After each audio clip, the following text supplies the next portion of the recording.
The government slashed funding for searches of unmarked graves from $3 million to $500,000. That decision brought dozens of protesters to Parliament Hill last month. Now 2 First Nations in Northern Ontario are also speaking out. Grassy Narrows First Nation Chief Rudy Turtle says the announcement has scuttled his community's plans to do a search of the grounds of the former Macintosh residential school.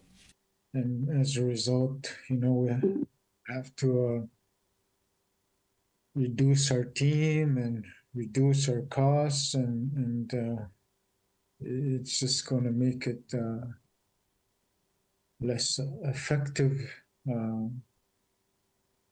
It's just not a good situation. Lac Seul First Nation Councillor Derek Maude says they are also very disappointed.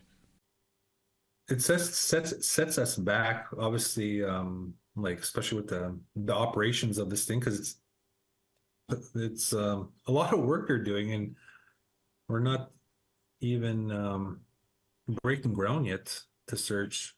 Add to this an online petition calling on the government to reverse its decision, which had reached over 2,300 signatures by Friday. The federal NDP has also weighed in, sending a letter to Crown Indigenous Relations Minister Gary Anasandagri demanding answers for the cuts. NDP MP Nikki Ashton says the Liberals have done nothing short of breaking an election promise. Right now is that the Liberals actually campaigned, made it as part of their campaign commitment to invest in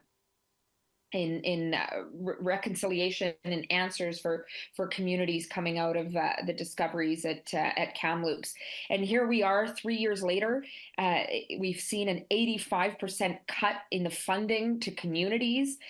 Turtle says the government has an obligation to provide the necessary funding for communities to conduct proper and thorough searches. This is not the time to be doing funding cuts, especially with residential school searches. And if the federal government is serious about reconciliation, this is not the way to go about it. And Maude hopes the government will revisit its decision, if only for the sake of survivors.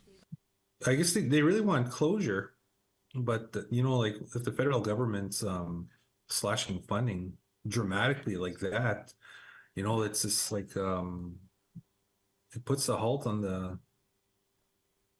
this vehicle that we're driving, and it's really disheartening, to be honest. In an emailed statement, Crown Indigenous Relations says the government provided $91 million to the Residential Schools Missing Children Community Support Fund in this year's budget. And changes to how funding is delivered represents a more sustainable approach to include as many community-led applications as possible.